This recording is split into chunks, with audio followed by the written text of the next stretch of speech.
estado hablando de la importancia de la estabilidad macroeconómica, luego hablamos de cómo a través del gasto público y específicamente la inversión en educación mejora las condiciones de vida, tanto en el corto plazo como en el mediano y largo plazo. Pero no solamente esto, cuando el gobierno interviene en la economía adquiriendo esos bienes y servicios, ¿quién los suple? Entonces vámonos del otro lado. Miren, se han hecho estudios acá en la República Dominicana por parte de la Unión Europea donde se ha evaluado el impacto que tiene el proceso de compras públicas. Las compras públicas, las compras del gobierno a las diferentes empresas, pequeñas, medianas y grandes. ¿Cuál ha sido el impacto de esas compras públicas? Y ha sido positivo. Se ha demostrado que el multiplicador de las compras públicas, es decir, la capacidad de mejora del nivel de bienestar de las empresas en términos económicos y en términos de también del propietario de esas empresas, es positivo y es importante. Tan importante que usted lo puede comparar con el multiplicador de la inversión de capital físico. O sea, por ejemplo, usted hace una inversión en infraestructura y eso tiene un impacto multiplicador importante. Pero cuando usted hace compras públicas también a pequeñas y medianas empresas, también tiene un impacto importante. Y cuando usted compara los dos impactos, son similares y superiores al impacto que tienen otros gastos corrientes. Lo cual le dice a usted que un programa de compras públicas dirigido a pequeñas y medianas empresas definitivamente tiende a mejorar la capacidad de esas empresas en mantenerse en el mercado, pero no solamente eso, de que la población que es propietaria de esas pequeñas y medianas empresas mejore sus condiciones de vida. Y eso es lo que se ha visto en los últimos años. Miren, el trabajo que ha hecho la Dirección General de Compras Públicas, Contrataciones, realmente ha sido extraordinario. Yocasta Guzmán ha promovido las compras públicas y lo ha hecho a pequeñas y medianas empresas y sobre todo también a mujeres. Y digo esto por lo siguiente. En el estudio se ha demostrado también que aquellas compras públicas a empresas dirigidas por mujeres generan un aumento de productividad que es mayor que el aumento de productividad que se genera cuando se realizan compras públicas a empresas dirigidas por hombres. Claro, las empresas dirigidas por hombres tienen un nivel de productividad que es mayor que el de la mujer. Eso es un dato.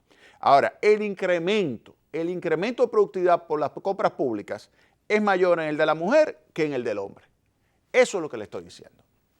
¿Qué significa eso? Que cuando vemos al gobierno del presidente Danilo Medina hacer énfasis de que se le dé oportunidad a la mujer como suplidora de, por ejemplo, el desayuno escolar, una pequeña empresa que suple el desayuno escolar.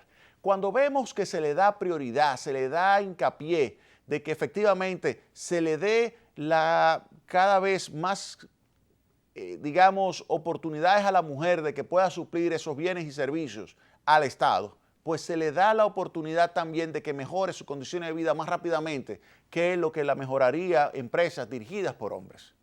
Y eso es extraordinario. ¿Por qué lo digo? Porque la pobreza tiene rostro femenino. No solamente en la República Dominicana, a nivel mundial. La pobreza tiene rostro femenino, porque la pobreza se presenta más en los hogares dirigidos por mujeres. Hogares dirigidos por mujeres tienen mayor probabilidad de estar viviendo por debajo de la línea de pobreza. Y si usted le da la oportunidad a un hogar dirigido por una mujer para que le pueda suplir bienes y servicios al Estado, pues tiene mayor probabilidad de salir de la pobreza que si no tuviera esa oportunidad de venderle bienes y servicios al Estado. Todo eso es lo que estamos viendo que ha logrado, ha permitido que se haya reducido la incidencia de pobreza tan significativamente en estos últimos 8 años.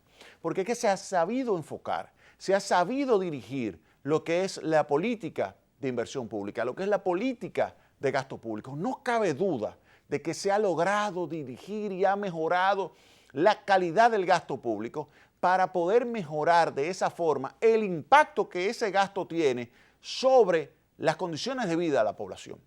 El Banco Mundial realizó un estudio donde evaluó el nivel de progresividad de la política fiscal.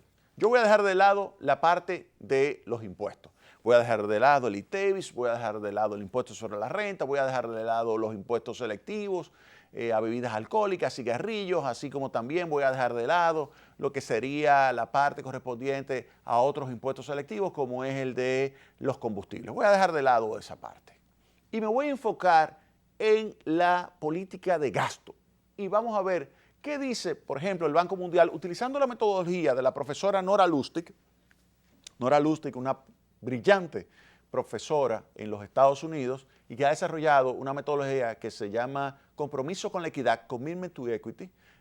El CEQ es el modelo y que se aplicó acá en el caso de la República Dominicana y que lo publicó el Banco Mundial y también lo publicó en un libro de la Brookings Institution, el propio centro que dirige la profesora Nora Lustig. Pues ahí se demostró que efectivamente la política de gasto público que se ejecuta en la República Dominicana es una política que tiende a mejorar las condiciones de vida de la población porque es progresiva. ¿Qué significa una política fiscal o política de gasto público o política de inversión pública progresiva? Que tiende a ir más hacia los segmentos más pobres. ¿Quiénes son los que van a escuelas públicas? ¿Quiénes son los que van a estándar extendida? Los más pobres. ¿Quiénes son los que van a los hospitales? Que no he hablado de eso todavía, pero se ha realizado una inversión masiva en centros de atención pública, centros médicos de atención pública, en hospitales. Hay una inversión inmensa que está llevando a cabo el presidente Danilo Medina, modernizando significativamente los principales centros hospitalarios de la República Dominicana. Los principales centros hospitalarios de la República Dominicana nunca antes se habían modernizado al ritmo que se han estado modernizando bajo esta administración. ¿Qué significa eso? ¿Quiénes van a un hospital público? Principalmente los pobres. ¿Qué significa eso? Una transferencia de recursos a los más pobres que tienden a mejorar sus condiciones de vida. Viviendas populares. ¿Quiénes son los que reciben una vivienda popular? Los más pobres. ¿Quiénes son los que se les da la oportunidad, por ejemplo, en la Barquita? Cuando José Miguel González entra a dirigir lo que es ese proceso de modernización, de traslado de esa población de la Barquita, óigame, hay que tener capacidad y liderazgo para hacer eso, tomar esa población y moverla a una ciudad nueva que se estaba construyendo, todo un barrio enorme, la Nueva Barquita, con unas condiciones de vida totalmente diferentes a donde estaban viviendo, pegados al río. La Nueva Barquita, óigame bien, lo único que tiene es el nombre de lo que era el barrio original. Y eso es con recursos del Estado, recursos que pagamos nosotros en forma de impuestos y que se traducen en una política de gasto social progresiva que va a beneficiar directamente a los más pobres. ¿Y qué significa eso? Una reducción también de la incidencia de pobreza. O sea que fíjense, el gobierno ha creado condiciones para que el sector privado pueda expandirse. El 85% del crecimiento es del sector privado. Óigame bien, 85% del crecimiento es del sector privado. Ahora, el gobierno, con la política de gasto público social y la política de inversión social también, pues va directamente a los segmentos más pobres. No son los clase media, no son los ricos los que se benefician, no, son los pobres. Son los pobres los que se benefician de esa política social. Son los pobres. Entonces, esos pobres, al recibir esas transferencias, al recibir esos beneficios, obviamente que mejora sus condiciones de vida. Usted me dirá, falta mucho por hacer. Claro que falta mucho por hacer. Siempre va a faltar mucho por hacer. Pero compárese con el nivel de bienestar de hace 8 años. Y dígame usted, ¿hemos mejorado? ¿Sí o no? Y usted verá que si usted hace un análisis objetivo, usted va a concluir diciendo que hemos mejorado las condiciones de vida. En este gobierno, en estos últimos 8 años, sin lugar a dudas, la República Dominicana ha mejorado sus condiciones de vida. Claro que sí. Usted puede apostar a eso, de que cada vez el Estado dominicano se administra mejor. Cada vez se administra mejor. Que tiene que mejorar todavía más. Claro que sí. Que tiene que mejorar la capacidad de aportar más al bienestar de la población y mejorar la forma en que se gestionan los fondos públicos. Claro que sí. Que hay que ser todavía más transparente, más eficiente. Hay que hacerlo. Pero ¿de qué ha mejorado? Ha mejorado, sin lugar a dudas. sin lugar a dudas ha mejorado.